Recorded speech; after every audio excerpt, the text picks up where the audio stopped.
So with your permission, can we start? Yes, we are in direct live. Hold on. Okay, go ahead, please. Okay, my greetings to everyone. So in the ongoing series of gender sensitization, we will be taking care of all the aspects of gender, the difference between gender and sex, the sensitization part, the patriarchal society, and different nuances relating to it. So it's very, very important for all of us to understand. Only then we can move on to the sustainable strategies, that how we can bring the level playing ground for males as well as females.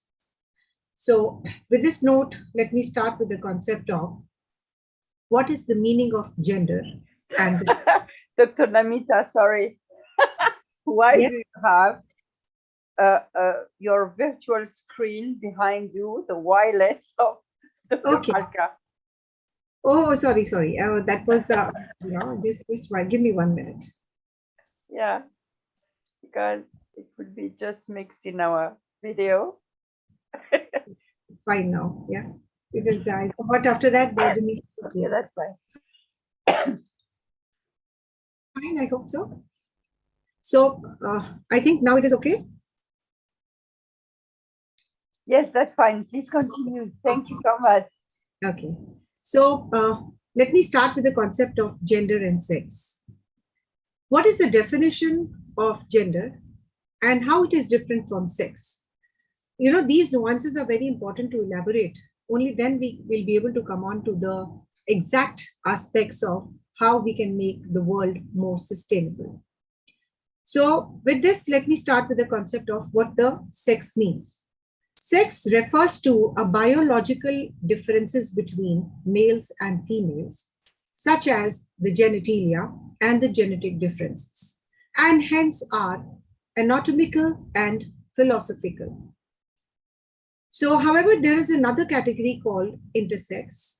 Generally, this term is called for a variety of conditions in which a person is born with a reproductive or a sexual autonomy, and that doesn't seem to fit the typical definitions of male and female.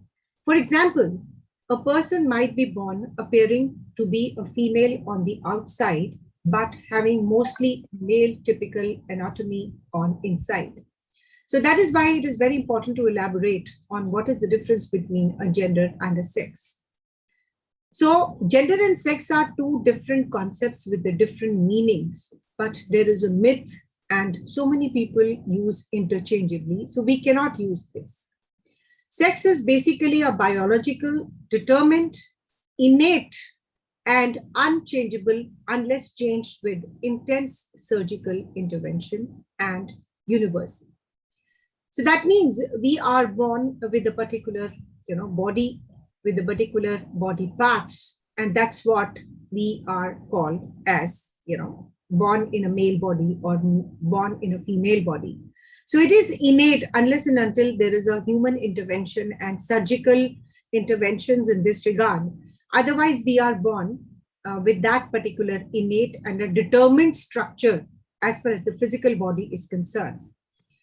So if you take a different connotation of a sex and a gender, gender is a social construct which is learned, which is dynamic, which is changeable and differs within and between the cultures. So that's very important, and it definitely gives us a very clear definition of what sex is all about and what gender is all about.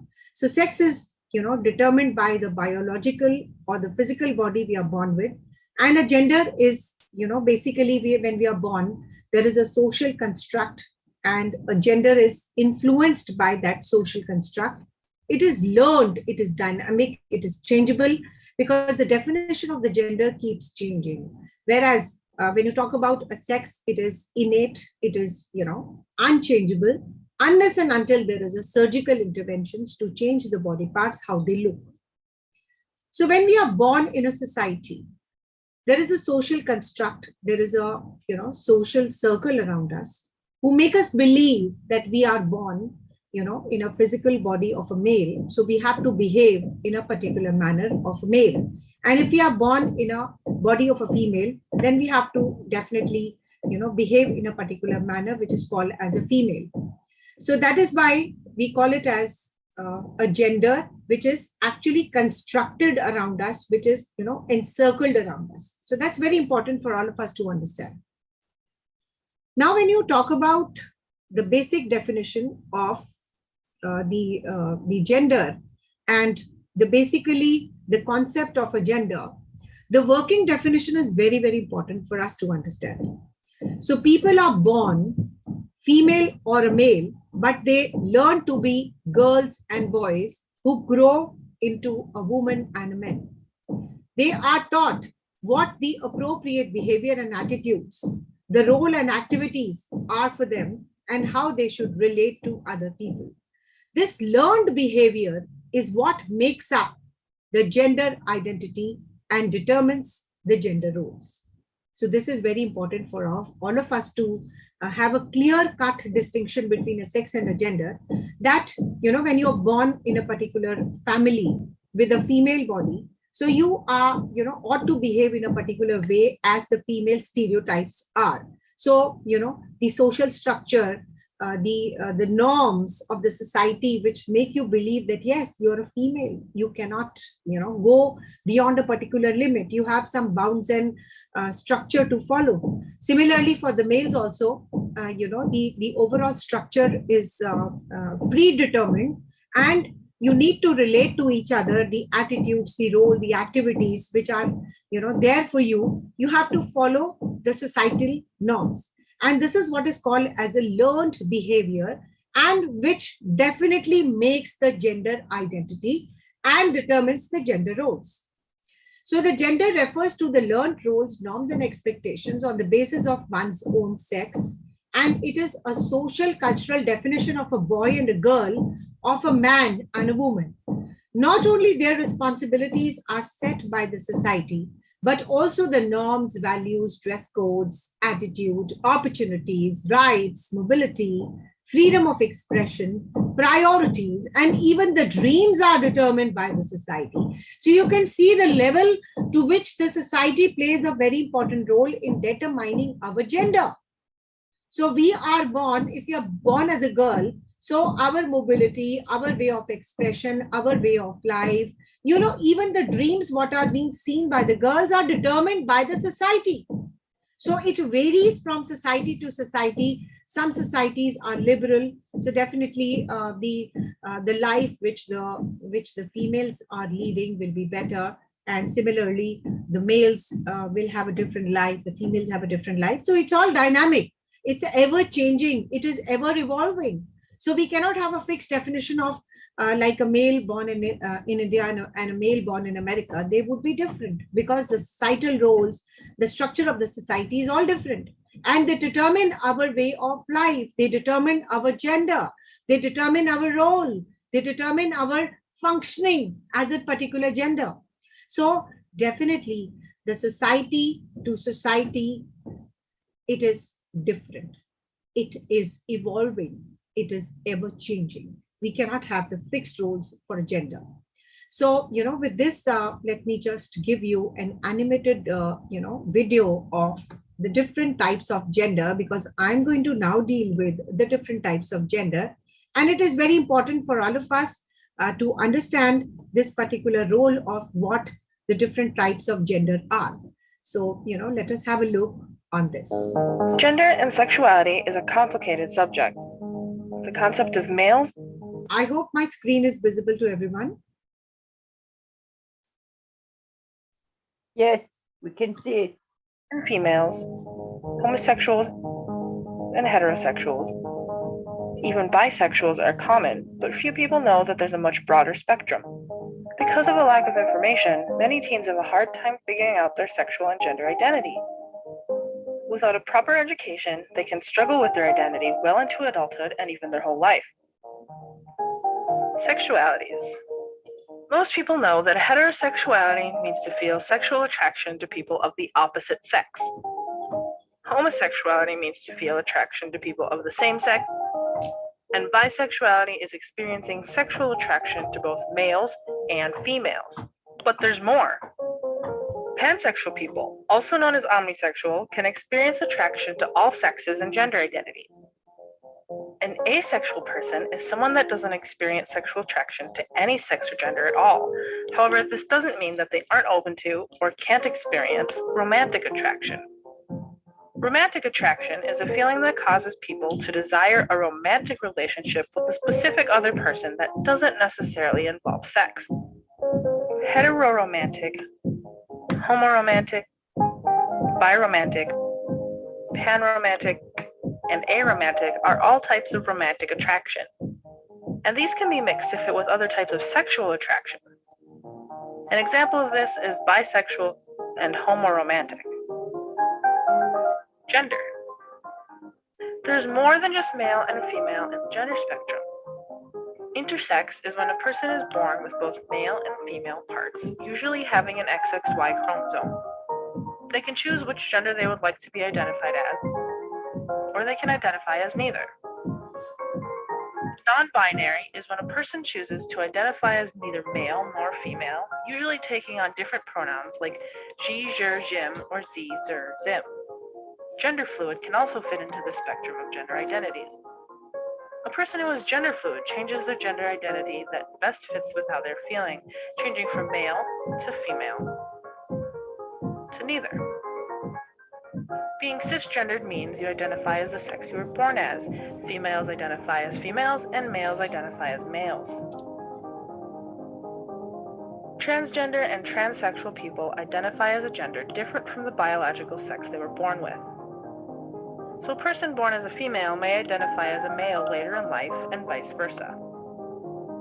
While the two terms can be used interchangeably, transsexual usually refers to someone who has changed their appearance and undergone a sex change, while a person who identifies as transgender usually changes their appearance only. This is not to be confused with drag, which is a performance art. How-tos. Sexuality is loose, and labels like these are here to help people feel comfortable or like they have a place to belong. An important tip to remember is if you aren't sure how a person identifies, just ask. Appropriate pronouns are important to everyone. If you aren't sure, a safe way to go is using them, they pronouns. Say you have a friend or know someone that falls under one of these sexualities or gender identities, and you aren't sure how to treat them. One easy way to respect someone's sexuality and gender is to never assume anything. Just because someone who identifies as bisexual is dating someone of the opposite sex, that doesn't mean they're suddenly straight. This applies to every sexuality. Help and information. It's common for people to have a hard time figuring out who they are. If you're in a situation like this, that's okay. Getting love and support from your friends and family is one of the most important things about finding yourself and your identity. Counseling is another option if you're having trouble. Online support groups can help you connect to other people who are dealing with similar challenges.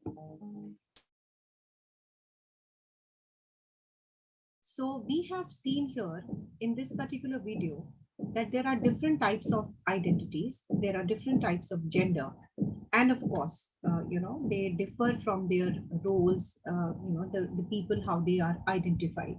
So now, because since it's the beginning of the particular course on the gender sensitization, so it's very important for us to understand what different types of roles as far as the sexual orientation and gender identity are available in the society.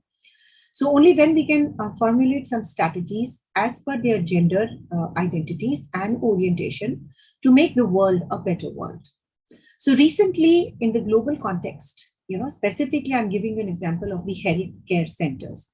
They have started understanding the importance of incorporating the sexual orientation and the gender identity in the medical reports. So this is we call it as SOGI, and in short, we call it as SOGI.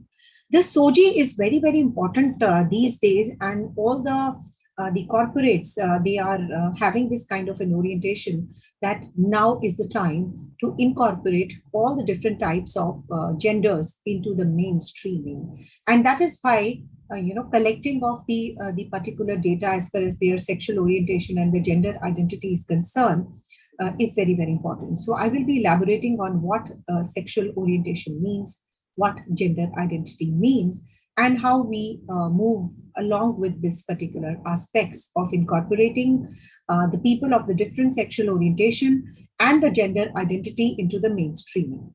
So traditionally, the sex assigned at the time of birth is called as a biological sex, which depends on their sex chromosomes. So let us move forward with this particular aspect.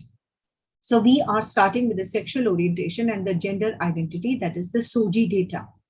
So if they have a Y chromosome, their biological sex is male. So, this is how we move on. And as far as the overall aspects are concerned, we are into the binary system, and we consider that the whole aspects and the gender identity is differentiated in two aspects, the male and the female. And similarly, when you talk about the sexual orientation and the gender identity data, that is the SOGI data, if you have X and Y, we have male. And if you have a biological female, we have X and X. So this is how we move on and understand about who is a male and who is a female.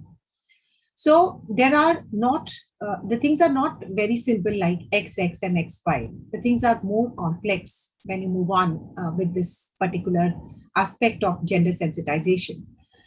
The things are not simple. Why? Because the person could have Y chromosomes, but they are missing some genes that encodes for some male characteristics. So even only having the male chromosomes, they appear as what we stereotypically call as a female. So that means a person is born as a male, but there are certain genes which are missing. So the orientation becomes of a female. So this is very, very complex, because once you're born in the gender of a male and you're behaving like a female. So this is what is called as the unacceptance of such people in the society. And that is why there is a need to talk on such forums like Success World 1 to make people understand that how the transgender people, how the different types of gender are incorporated, in the society, in the mainstreaming.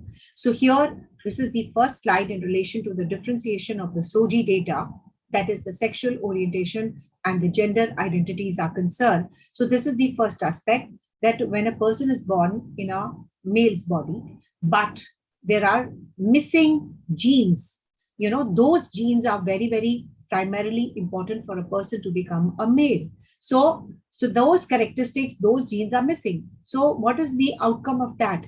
The outcome and the result of the missing genes is that the person becomes, the identification, or they take the identification of female. So even if the chromosomes of the males are present at the time of the birth, but still stereotypical, called as a female because of the missing genes. So this is one aspect. So this makes the whole world more complex. So there are some missing genes that encode for a specific characteristics, as I'm talking about. So you are thinking the biological sex can be linked back to the genes, right? So it is very important for all of us to understand. So, things get even more complicated when some genes get expressed at the high levels and some genes are expressed at the low levels. So this is very important for the overall people to understand that how this orientation is, there is a transition from a male to a female or from female to a male.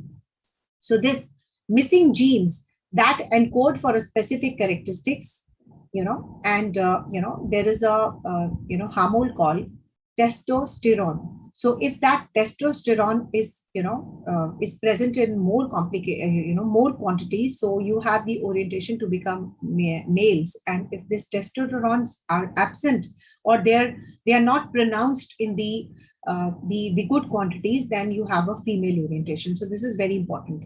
So for a female, this testosterone are less prominent compared to estrogen. And this is how we are like, even the vice versa is also true in this regard.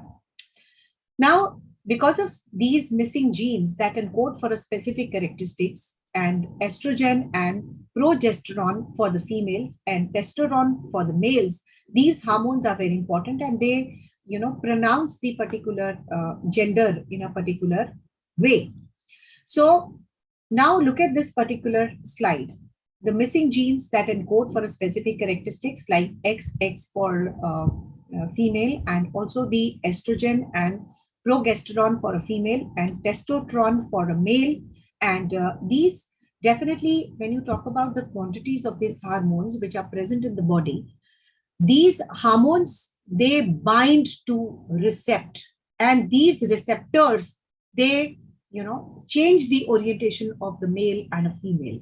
Even if you are a female, but if the quantities of a testosterone are more in your body, you will have the male characteristics. And if your body has more of estrogen and progesterone hormones, then of course you will tend to be more on the feminine side compared to a male side. So this is what is called as a gender fluidity.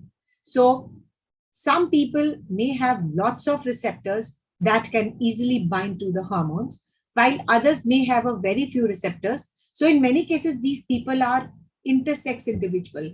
That means the body in which they are born, they are not fitting into their particular roles, the sex which was defined at the time of the birth. So moving forward with this, whose body do not fit into the standard definition of a male and a female, they are called as intersex. So the bottom line is that the biology is very, very messy. And look at the receptors, look at the hormones, look at the standard definition of a male and a female. So this is how they are different at the time of birth and at the time when they attain the puberty, and when the hormones are tilted towards one side. So you tend to become, if the estrogen and progesterone hormones are more, you tend to become more feminine, and vice versa. If you have more of testosterone's hormone in your body, you have the male characteristics compared to a female. So definitely there is one thing which I would like to highlight here. The bottom line is this, that most important thing is your biology, and biology is very important, and the hormones also play a very important role. So when a person decides to, take up a particular gender from a male to a female or a female to a male, they have these kind of injections in the body, so that their characteristics, their physical structure, their voice, they are all matching with their mindsets. So gender is all about the mindsets, how you want the others to pronounce your name, or take you in a particular role. So coming on to the biological sex exists. And most things biological sex exist on a spectrum. So you can see a spectrum. On the right hand side, there is a female. On the left hand side, there is a male. And in between, there is a gender fluidity. And this fluidity is very important here, because if you are moving towards the right, you will have a female orientation. If you're moving towards left, you have a male orientation. And you want yourself to be pronounced and be present in that particular qualities and the structure. So the gender identity, we are talking about the SOGI data, SOGI, which talks about the sexual orientation and the gender identity. So this is how we are explaining about it. The gender identity is what? Your own sense of their gender. And the gender expression is how they present themselves to the world. And of course, like I am born in a female body, and I'm remaining in my female orientation, and I want my gender identity to be pronounced as a female only. So what my identity is, what my expression is the gender identity is your own sense of their gender, and the gender expression is how they present themselves to the world. You identify yourself in a particular gender, and you want your expression to be given to the entire world. So how you want your impression to be given to the entire world is what is called as the gender expression. And gender expression is very, very vital for everyone to have a note on. So there are two systems, the binary system, the male and a female. So there is another category of the gender, which we call it as a non-binary gender. So the gender identities that lie outside of the man world and the woman world dichotomy, that is 0 and 1, is called as a non-binary gender identity. So we will be moving on with these types of identities because the gender means everybody who's present in the world in the different forms, in different shapes, in different expressions, in different identities. So there is a need and a special need to make a mention here. So they are all tied up into one category, which is called as a non-binary gender, because the binary gender is only the two categories, the male and a female, that is 0 and 1. But we are moving on to a next spectrum called as a non-binary gender. So the gender identities that lie outside the man and the woman dichotomy is called as a non-binary gender. So let me just, have the orientation of this. Some people, they don't want to be tied up in any of the identity. So those people who have this kind of an orientation towards their own self and the expression towards the society at large, we call it as a gender. And of course, when you call it as a transgender, you have the gender identity is discordant from the sex assigned at the birth. For example, you're born as a male, but you want your identities to the world to be called as a female. So the people who have a transitioning orientation, that is from the sex which was assigned to you at the time of birth, but you don't want to be in that particular, biological setup. You want to transit to a different identity, to a different gender.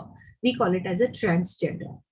So a gender is a person who does not want himself to be tied up into a particular role, whereas a transgender is the gender identity which is discordant from the sex which is assigned at the time of the birth. So the male who wants to become a female or a female who wants to become a male. Then, of course, there is a fluid identity. Sometimes you take yourself as a male and sometimes you take yourself as a female. So there is a fluidity because, in the previous slide, if you talk about this particular, there is a spectrum. So this spectrum is very important because this defines the different types of the gender which we are not talking about. If you are having more of the characteristics which is tilted towards a female or the feminism, we call it as, gender fluidity, and probably from female to a male. Also, there is a transitioning because the people would like to associate their role towards more of the male and less of a female. So this gender fluidity, this is what is called as a gender fluidity. And now this particular slide will be more clear to you. Some people, they don't want to tie themselves to any kind of a gender. They call it as a agender. The people who want their identity to be just opposite to what they're born, they are called as transgender. So probably they are born as a male, but they want now to be called as a female, or they are born as a female, they want now to be called as a male. And there is a gender fluid identity that is sometimes, from a male to a female and from a female to a male. So this fluid identity is present in an individual because we are all humans, and sometimes our orientation, they change, sometimes our expression change as per the dynamic environment which is present around us. So nothing is fixed as far as the even the non-binary gender is concerned. And sometimes you will have this kind of an orientation that you don't want to be called as 0 or 1, that is a male or a female. So your orientation is neither a male nor a female. You don't want to be tied up into any category for that matter. Sometimes, you have the multiple genders which are present in you, like, for example, a native or an indigenous, you have two spirits inside you, and playing the different roles at the different time. So, as of now, we have talked about, because this is a little complicated subject, and as and when we progress in terms of the conceptual framework, we'll be enjoying more on the sexual this gender sensitization and the sexual sensitization also, because the rape cases are increasing, the child marriages are increasing, the crime rate is increasing. So if we have the knowledge of the conceptual framework of everything, we'll be able to weave everything together in one frame and strategize to spread more gender sensitization. So we talked about a sex. Sex refers to the biological difference between a male and a female, on the basis of their genitalia and the genetic differences. So it's all about the anatomical and the philosophical. Uh, uh, when you talk about the intersex, there is a category called intersex. Generally, this term is called for a variety of conditions in which the person is born with a reproduction or a sexual autonomy that does not seem to fit the typical definitions of a female or a male. Because if you're born with a male body and you don't want to be in a male body, you all have, the orientation or a self-expression towards becoming a female. So that's very important. So there is a transitioning, and inside you're a male, and sometimes outside you are a female, and vice versa. So the sex is all about the body, and the gender is about the social structures which construe together, and take a particular shape of your expression. So in terms of your expression, the society plays a very important role, and society is the constructs of the society is one which determine your gender. So sex is a biological, determined, innate, unchangeable aspects of a particular human body. And unless and until there is a wishful, willful, voluntary intersection of a surgical, intervention to change your body, otherwise it is unchangeable. So it is you're born with that particular organ. So gender is all about the social construct, and that is why we are spreading the gender sensitization, because we can influence the mindset of the people to make them learn more concepts, to make them more, changeable dimensions about how the male and the female are both important for the society to make the wheel rolling. And this is very, very understandable also. So gender is about when the people are born as a male or female, but they learn to be girls and boys who grow into a woman and a man. So this is there's one point which I would like to highlight here, that when you're born, people will start giving you the stereotype roles that yes, you are a female, you are having a limited freedom, you cannot move out, you cannot take your own decisions, you are a decision taker. Somewhere or the other down the line, that those stereotypes, though the genesis of making you a female is all about the social thoughts. So that is why we say that gender is all about the social construction and the network of your thoughts together, which determines your gender. And if you're taught to behave in an inappropriate way to the other, sex, like if you are given a different kind of the mindset, the different kind of attitude, the different kind of roles in a commanding, in an empowered role, so you start dominating the other, the females. So automatically, that is why the spread of the patriarchal society is very, very prominent. And that is why there is a patriarchal world, and we're trying to break the bias. We're trying to make the world gender balanced. We're trying to stop the violence. So this learned behavior, is what makes up the gender identity and determines the gender roles. And that is why, to differentiate between these two was very important. So you learn the way you need to behave in a society, your expectations about a particular role, your functioning as a socio-cultural norm as a boy or a girl is determined by the society at large. What responsibilities, what role you have to perform is again determined by the social structures of the society. Or, how you can express yourself in the society, how you can change the society, how you can, change the thoughts of the society is very important.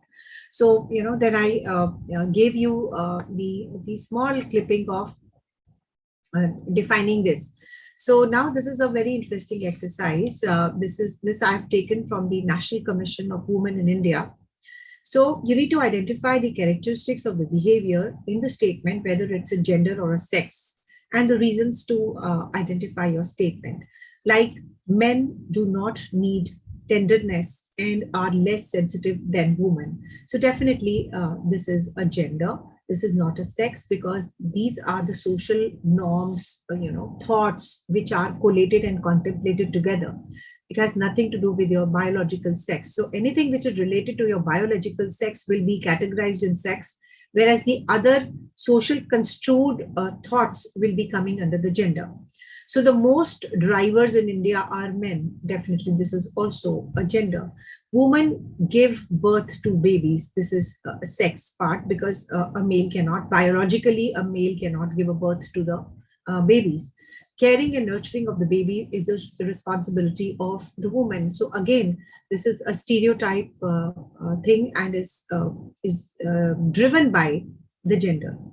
Only the woman can breastfeed the babies. Again, this is a sex, because this is again related to your biological thoughts. Men have mustaches. So definitely, as a matter of fact, this is all related to sex, because, your body will have a particular genes, and the body will have a particular hormone which makes your body to behave in a men's manner. So this is all sex. So women cannot carry the heavy loads, because, if the women, this is again a gender, because the weightlifters are women also. So we cannot categorize this under sex. So these are all socially constructed thoughts. Women are scared of the working outside their homes at night. This is again a gender. Men's voices break at puberty. This is sex, because this is medically proven thing. And the women are emotional and men are rational. So this is again a gender, because it is coming out of your thoughts. So most of the women have the long hair and the men have short hair. So, this is all related to a particular hormone. So again, you can categorize in sex. But yes, now the people are transitioning towards the long hair. Some males have a orientation of keep the long hair. But yes, it is all because of some steroids, some genes, some the hormones which are present in the body, which makes your hair long. But yes, this is all gender. Anyone can have a long hair. So this is all under the gender category. You can make it more prominent and pronounced by taking those hormones, or injecting those hormones. But yes, as a matter of fact, this is gender.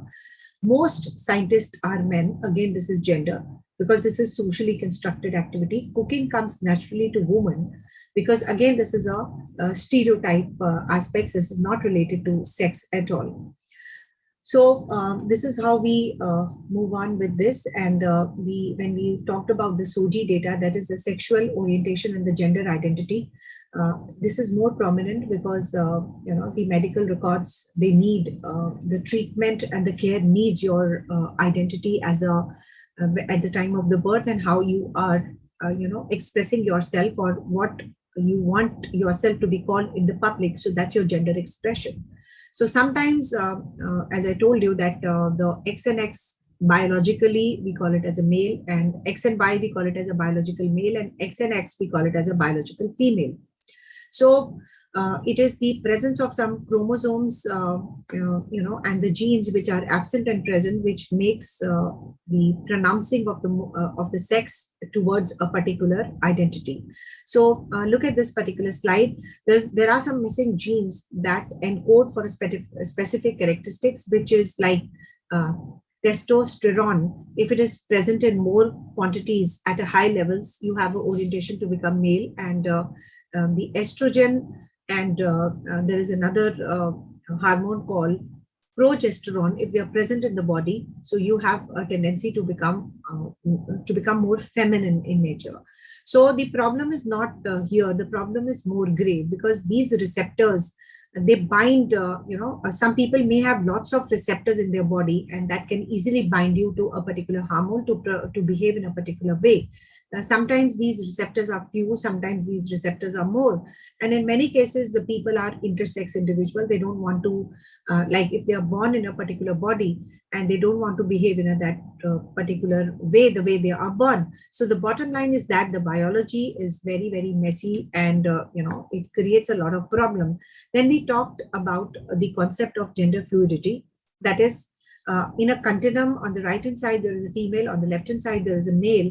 And of course, now depending upon what we have done here, depending on the gender identity that is socially constructed, and anyone can choose the pronouns that suits them the most. What your inner says to you that I am born as a male, but my identity is of a female. So you would like to pronounce yourself as she, her, and hers. Whereas in the vice versa case, if you're born as a female, but you want yourself to be called as a male, so the pronouns would be he, him, and his. And sometimes the transgender people, they use they, them, theirs, because having these pronunciations along, that is the they, them, and theirs, is type of a gender neutral aspects, and people have all the liking for them to be pronounced in this way. Especially when you talk about the medical issues. So like we would like to pronounce our patient as what, as like they are having a follow-up, and they are having diabetes, for example. So in this case, these are gender neutral pronouns, and again, the knowledge of which is very, very important. So sometimes there is a transitioning of a male to a female or a female to a male. So they now want them to be called in a very different name altogether. Probably they would like to end their first name, which is called as a dead name, and they want to be pronounced with a different name. So that's all a part of the gender, and because gender all are socially constructed. Sometimes this is very, very important. What is the concept of misgendered? Like, for example, you can see in a particular slide, the people are waiting in a medical lab, and there is a person who's calling the names that this is your turn to get your medical test done. So sometimes if the case is this, that you can see the person who's sitting in red, the name is, for example, Esther. So Esther, they are not calling the name as she wanted them to call. So in fact, they were calling from the other name. So this, wrong pronunciation is definitely giving them a deep sense of shame, a loss of self-esteem, the harassment and discrimination, even from the healthcare staff. So in this case, probably she will not be a part of this lab anymore. She will not like to come here anymore because she is misgendered. She wanted her to be pronounced she wanted to be pronounced as she, her, but she was pronounced as he. So, this is a misgendered. So this concept is very important because the result of, or the repercussions of misgendering the people are very bad, extremely bad, because it straight away hits their mental wellness. They start feeling that, next time if I come here, the people will come to know that I'm a trans woman. Earlier, I was born as a male, but now I want everyone to be identified as a female. But this male staff, because the healthcare specifically I'm talking about, they want this kind of a data. So I would like to just give a particular statistics, although it is a very old statistics, but even the statistics have worsened these days. In 2011, there was a national transgender discrimination survey. So, 28% of the people, the gender who were called as a transgender, they postponed their care due to discrimination. They never wanted to be highlighted in the particular lab. Some 19% refused to take a medical care altogether because you are exposed to the doctor, your body is exposed to the doctor. So 28% people postponed their medical care, and 19% refused to take the medical care, and 28% they face the verbal harassment by the medical professionals. So, I mean, these are the statistics which are available, and even now we will be substantiating with the latest statistics, but this is just to give you a conceptual framework of how it goes. So, collecting of the SOGI data, that is the sexual orientation and the gender identification data, is very important. What are the different types of the data? What you talk about the SOGI data? Like, you first need to talk about the assigned sex at the birth, gender identity, the different pronouns. The pronouns are very important because, you should not be making any kind of assumption, or you should not be judging anyone because he or she wants, their looks are like males and they want to be called as a female. So that's their own choice. That's their own appearance. That's their own behavior. So we should not be, with respect of their identity, we should not be making any kind of a judgment. But yes, collecting of the SOGI data is very important for the medical cases, because I've given you the statistics, and this is one aspect where the SOGI data is extremely important. So gathering this kind of a data refers and referring to a person as they wish. It takes a minute. So I am born as a female and I want myself to be called as a male. So the people who are living in the society, they must understand that my preferred pronouns is he and his. So they can just take my data, they can just take a note of it, that I don't want to be called as a female, I want myself to be called as a male. So gathering of the SOGI data and referring to a person as they wish is very important. So can take an additional 30 seconds, but this time is well spent. And simply saying, I want to address you the way you want to be addressed. Can you tell me your name and pronouns? So this is like in return giving a kind of a dignity and respect to the different genders, to the different identities. And, this is also kind of an ethical part, that you should respect the feeling of the person and the kind of expression and the orientation they have for their own self. They have all the rights. And this is very important. So I want to address you the way you want to be addressed. Can you tell me your name and pronouns?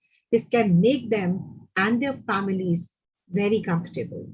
And it's important to note that the SOGI data can change over time. This is not stagnant. This is not static. This is dynamic. And if you are misgendering the people, then it's important that you should apologize them, because they have categorically given their, the pronunciations as they want them to be called as. Like, for example, I have given myself that I want to be called as he and his. So people should respect my expression of my identity. And if you are deliberately misgendering the people around you, you are judging them, then you must apologize, because they also have a right to live. They also have a right of expression. And, these tiny, tiny steps will make a lot of difference. So the sex which was assigned at the time of the birth, the gender identity, the gender expression based on their name, based on their appearance, based on their behavior, and the accidental use of the wrong pronouns or a dead name, apologize, correct your mistake, go on using the right pronouns or choose the names what they want it to be called as. So again, it is the administrator who can ask, like if you talk about the medical industry, what is the patient assigned sex gender? What is the purpose of the billing? What is the gender identity and the pronouns? And only asked by the clinical. Sexual orientation is considered private and the sensitive information. And if you see this particular slide, this is clearly stating that you can only ask as a medical practitioner the sexual orientation about a particular individual only when it is important for you to give him the medical care as a practitioner. Otherwise, this particular data of the sexual orientation and the sex assigned to at the time of the birth, and this kind of a sensitive information is very, very private. And you have no right to ask. Only, again, I'm reiterating the fact that if you are, asking this kind of an information relating to SOGI data, this information can be asked only when the medical practitioner wants this to be in the medical, because for treating the male body, sometimes the treatment is little different to treat a female body. So the sexual orientation is considered private or sensitive information. Only if it is relevant to the patient care, you should ask such information. So you can see here the overall facts which we have learned today. The sexual orientation and the gender identity, that is the SOGI data. The sexual orientation, whom you are sexually, romantically attracted to. That's called as a sexual orientation. Like we have different types of, trans people. I will show you one video again to reiterate the facts. Then sometimes there is a gender identity, how you identify yourself, your biology, your sex. So you must show respect to the patients of the different sexual orientation, of the different gender expression and the gender identity, and use the pronouns. So that is why in the different, even in the forms of the higher education institutes, in the different forms, in the different informations, this is specifically a new column which is inserted, that what are your preferred pronouns, what you want yourself to be called as. So there was a very important event which took last month by the Success World One on a debate between a male and a female. So this was a very important column that was inserted, like what are your preferred pronouns, because this kind of an information which will give you a kind of respect to the people, that if they want themselves to be pronounced as he or his or she or her, we should respect that, and we should not be judging any individual to be called on a different note.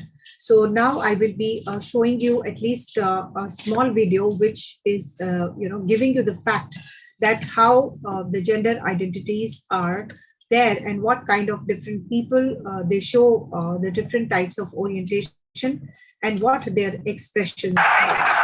Hi.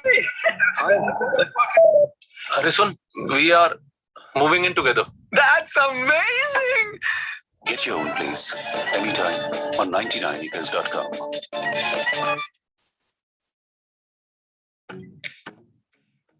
We are all sexual beings in our private lives and in public.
So this was all from my side, and I open now the discussion. If you have any questions.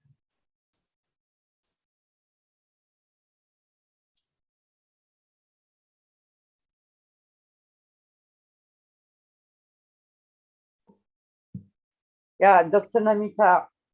Wow, I learned a lot today. I can't thank you enough for this wonderful course. I was just enjoying everything and the great work, your way to explain. You know, it's like now you understand a lot of people are suffering from gender identity, their identity. I met personally some people, some of them get to surgery and they could realize their dream. And the others, they are just mixed between men and women. I met personally one man. It was very difficult, for this family because she was a woman. She was a woman and she gave birth to 4 children. And suddenly, you don't know what happened to her. She just wanted to become a man.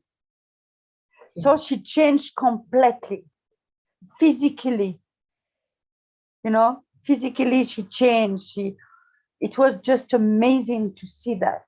And, she was feeling better, yes, because she found her real identity.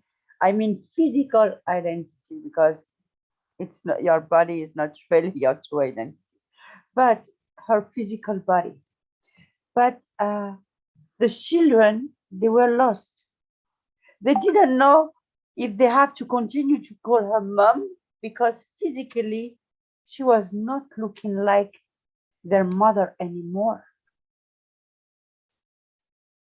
You spoke about a lot of several times about the gene. Do you think that these people who are lost, in fact, seeking for their own identity, in fact,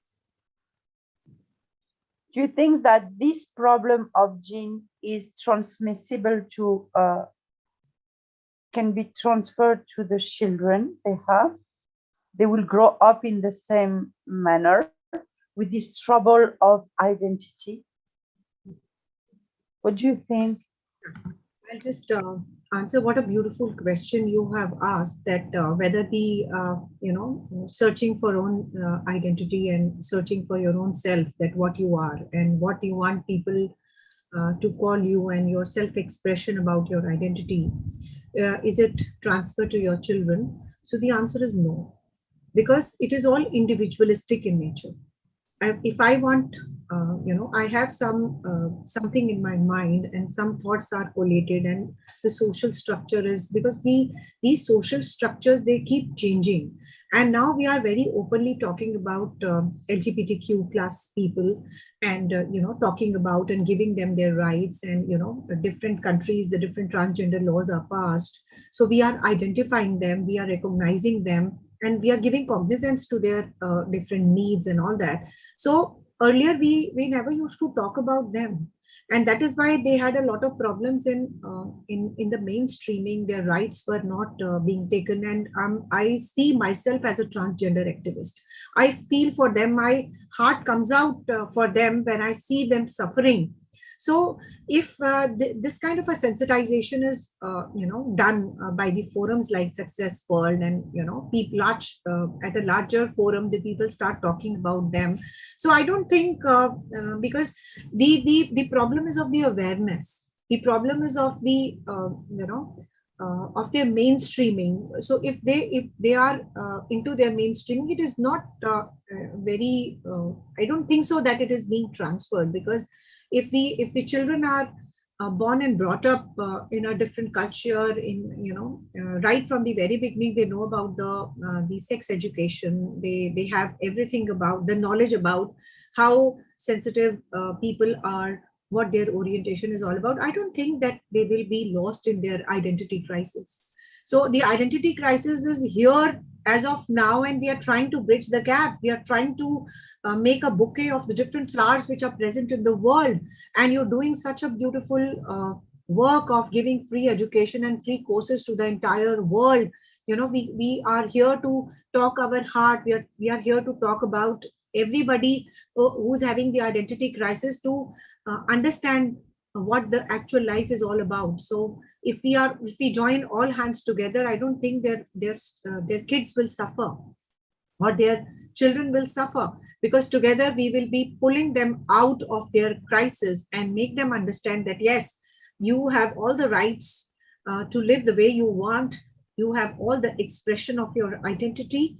And that is why I try to be very simple and conceptualize the whole framework, and we will be taking care of every small bit of gender sensitization in detail, so that if somebody watches the series of gender sensitization, they have all the nuances which are centering around the gender.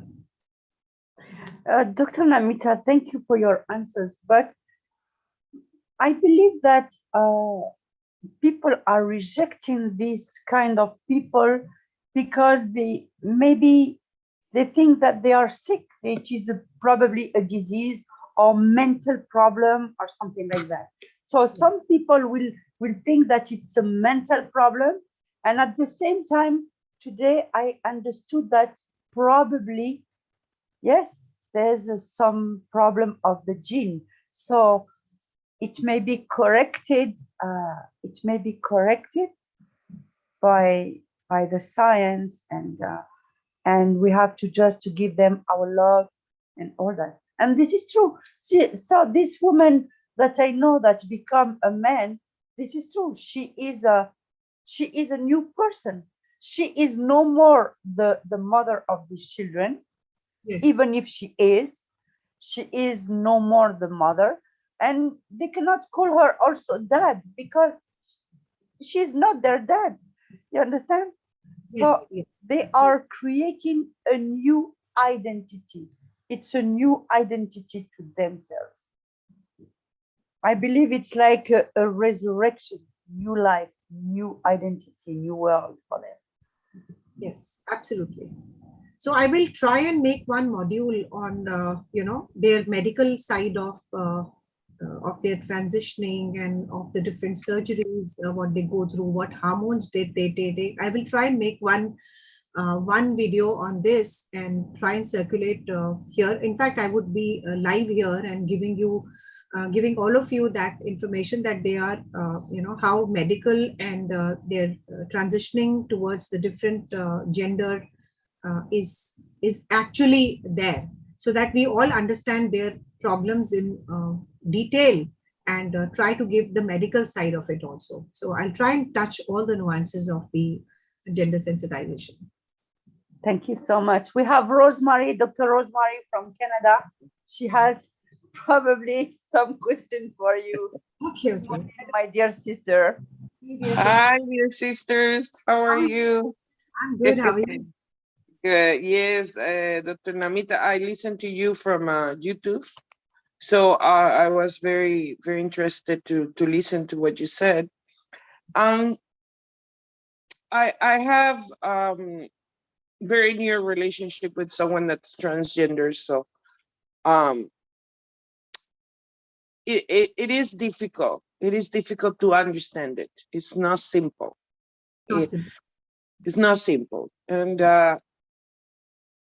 it is important to call the person by what they want and respect, And I think there is a certain time where the person goes through the process to say, wow, well, yeah, it's no longer she, now it's he, or vice versa, right? So I think the rights of you taking charge of who you want to be, it's appropriate. It's not something that is against to society. It's something that's against to their own peel. You know what I mean? Yes. But I think when these women that our queen said transformed to be from mother to a man, even though that person went from she to he, right? Yeah. And then the person changed onto a man. I don't think that person will longer be the mother. It will always be a mother because that's the procreation the person did. In terms of knowing that person that time and referring to what they choose to be, that I will say it is a man. But you will not ever leave your entity of being a mother, because you were the procreator. You were the person who brought these kids to life. You see what I mean?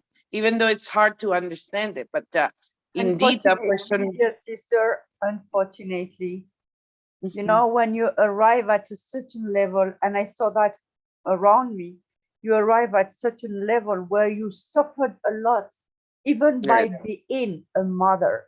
It's very difficult to understand. But some people have suffered of being a mother. In fact, she's fine. She's not feeling anymore that she was a mother. She was not feeling that anymore. She cannot say that I am a father or I am a mother. She's saying, I am me. I am man. Yes, I was a woman.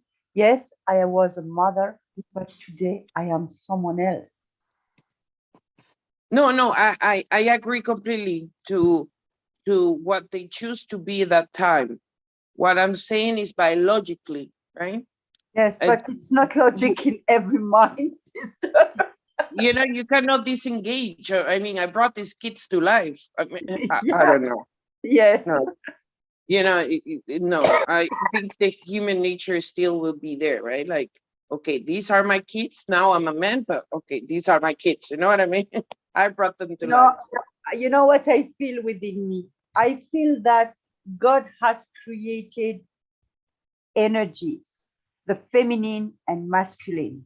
When you are trying to transform, I agree when you are suffering and all that. I understand perfectly. But I believe that there is a way to overcome this suffering without violating the divine law.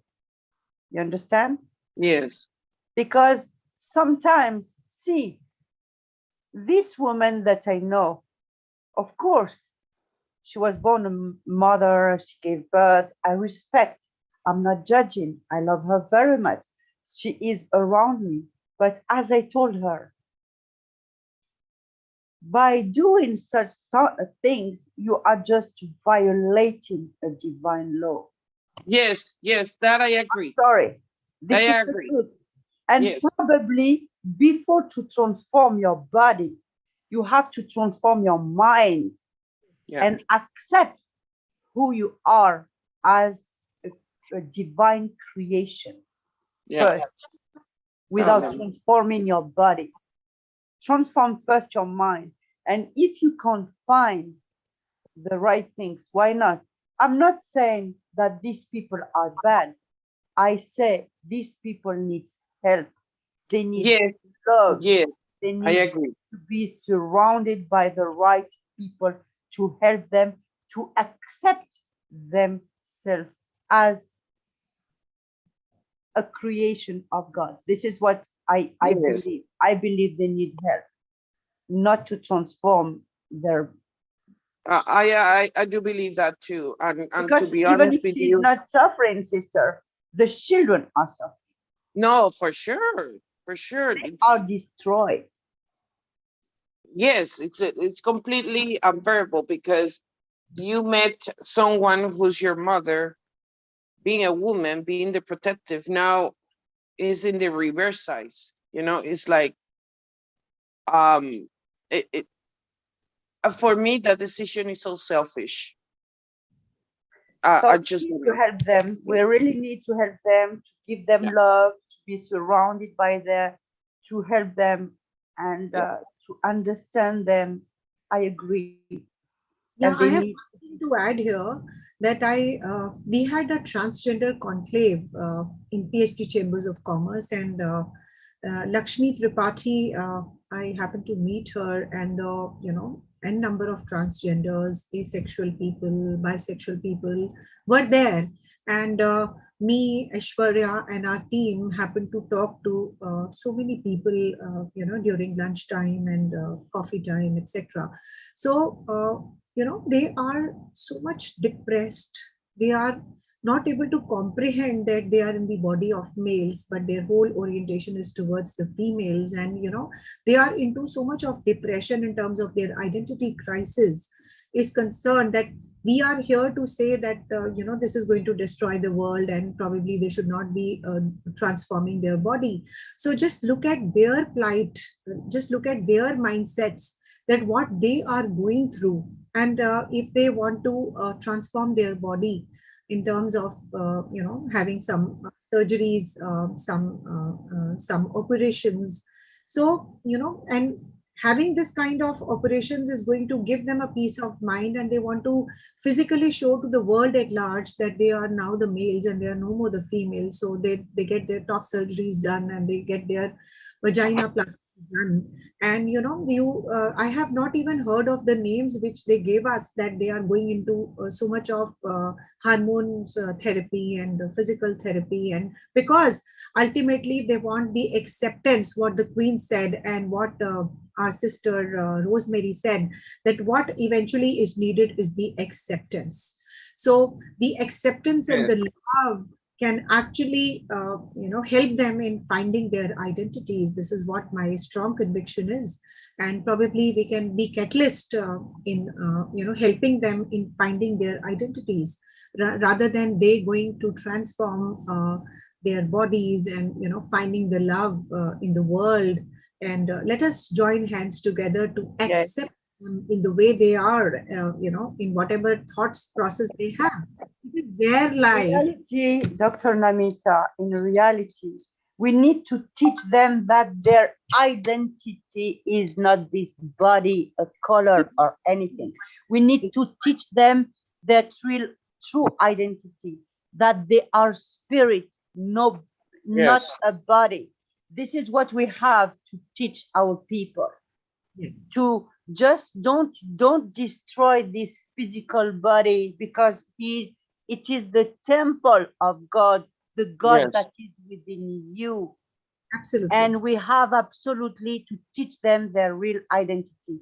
Don't identify yourself to a body, to a color, to a religion, to a social status. You are spirit. The spirit has no gender. The spirit has no limit. The spirit has no border. We have to help them, and before they transform and make some surgeries, that is nonsense, because it is destroying them physically, because sometimes the surgeries are not working, and we have so many surgeries that they are not working. We have to teach them, help them mentally, to teach them their real identity as a spirit. And you will see and teach them that this world is only a reflection of what you have from within yourself. If you are good and feel that you are the spirit, so no one will judge you. No one is here to judge you. You understand? You are like you are. This is what I feel. We have Celestin Awunwa who wants to say something. Yeah, please. Yes, sister. Thank you, Pinaja, for the word. Sister, what I want to say is that when you are telling that the identity, that is what is not, I think it's not well placed, because the identity is, when you are talking like this, is making God to be a fool. Because for me, what I think, because God created us, and he knows why he created you as a woman, me as a man. Only him knows. So you don't have the right to to say that you are looking, you are real identity. That means you mean that God is a fool to create you as he created you. I'm not judging. I'm just talking my mind. And I have a question for Queen Naja. Queen Naja, and just want to know this your friend now as she become a man. So the father of the children, how did he see it? Yes, in fact, the father is completely destroyed. The children are destroyed. Of course, they are not living anymore together because they have to separate. It's not possible. It's like a conflict of identity between them. You know, it's like now she become a man. You cannot have two men in the same home. Right? You know. Tu sais, Célestin, on dit on peut pas avoir deux coqs à la maison.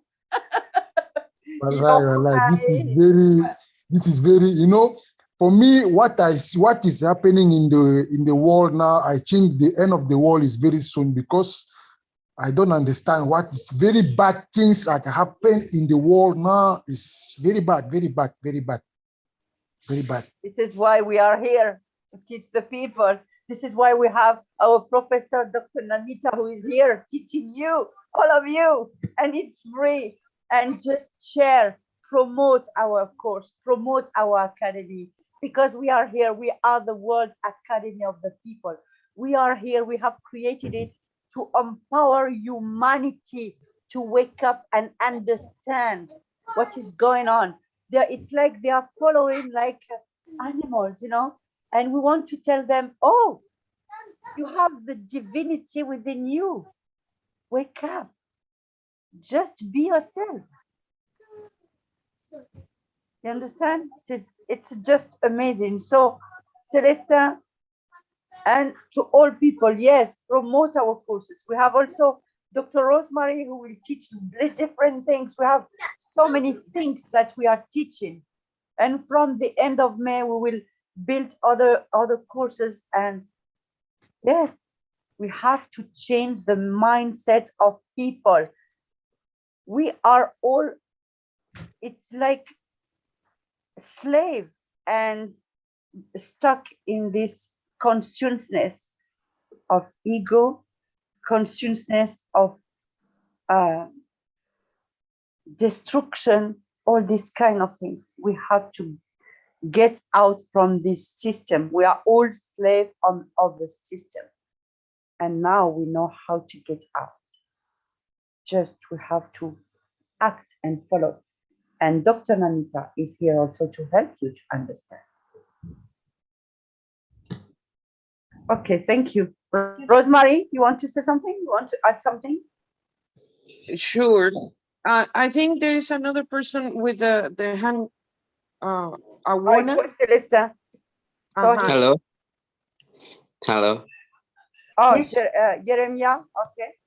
Yes. Okay. Good evening, Queen Nadia, and how are you? Dr. Namita. Thank you very much. I'm fine.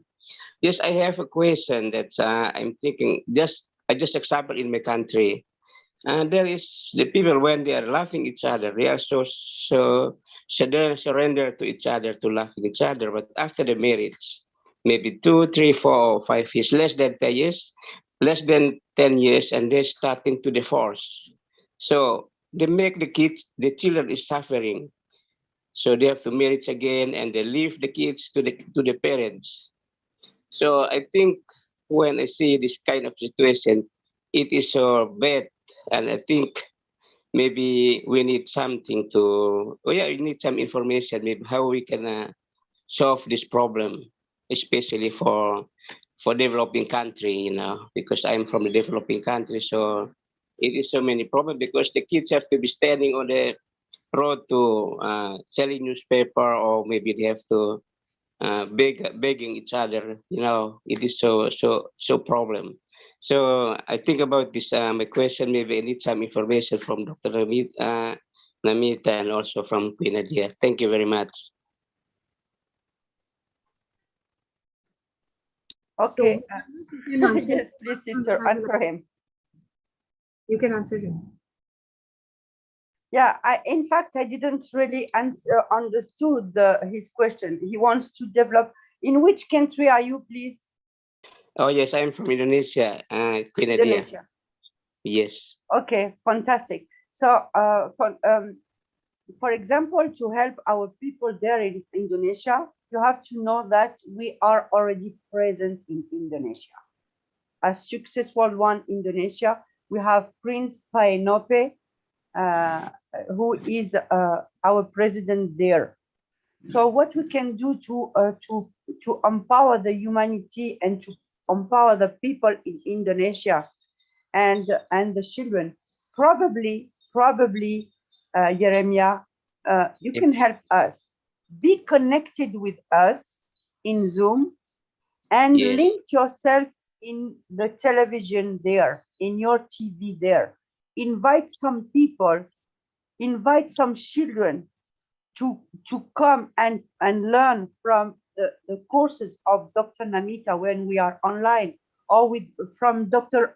Rosemary and others, because our courses are here to help them. This is how we can teach the people.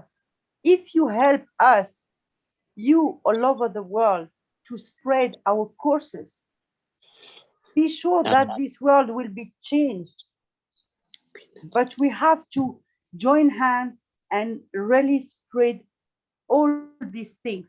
I need your help. You need mine, but I also need yours. Okay.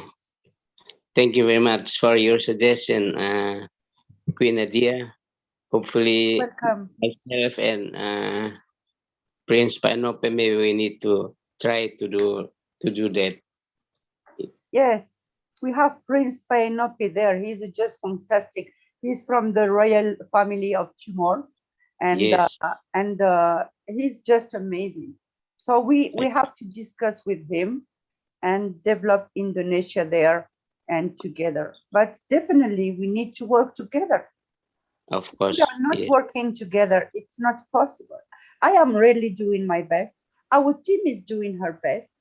You know, we have Dr. Namita, Dr. Rosemary. We have a lot of people are here. We are even given, you know, when we have seen that that there is problem and conflict and competition between a religion, we decided to help everybody to understand.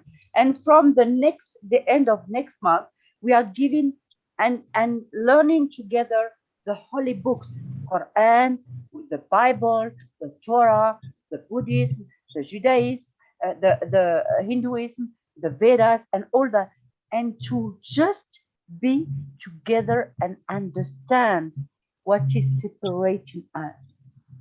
There's nothing separating us, because every religion, every community has as base love and unity. So why are we in competition? Why are we suffering like that? So this is why you need my help. Yes, I'm ready to move. I'm ready to help as a warrior, like my sister, Dr. Rosemary, as a warrior of light. I'm ready, but I need also your help. Help me. Okay, thank you very much, Queen Nadia, for your suggestion. Hopefully, I will contact with Prince Paenope, so we can try to do our best for this situation. Yes, thank you so much. Yeah, thank you so much. Thank you very much. Dr. Namita, you want to add here something to him or Yeah. anyone? I just saw on the statistics of Indonesia that people are actually suffering belonging to LGBTQ plus community in Indonesia. And there's a lot of political game going against them. So probably the solutions, what we are going to gather on to eventually is from country to country.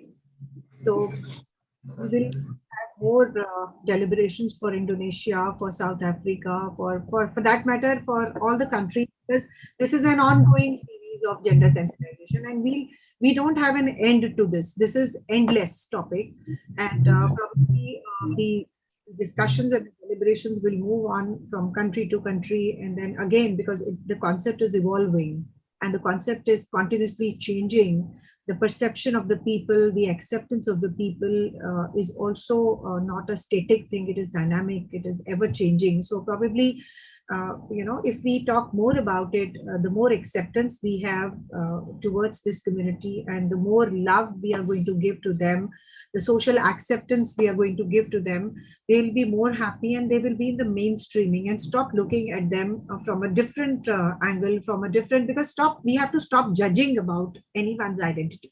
It's their own life, and what they want, their expression about their own identity. It's their life. It's their right, my life, my right. So if we start doing this kind of a revolution across the globe, time is not far that they will be in the mainstream, because it's my body, my right, my life. So we probably start with this revolution of transgenders and LGBTQ plus community, and will make a difference. The Success World One will make a difference of having this kind of a revolution, this kind of a discussion forum, wherein everyone can put in their thoughts together and sensitize people more towards this community. And we'll come onto the country-specific discussions as and when we move on from the conceptual framework, because it's very important to give the conceptual framework first and then come on to the solution country-wise. So that's my take on this. I hope to answer you. Thanks. Thank you very much. Thank you, Betty. Okay, then if there is not other questions, so we can end this class.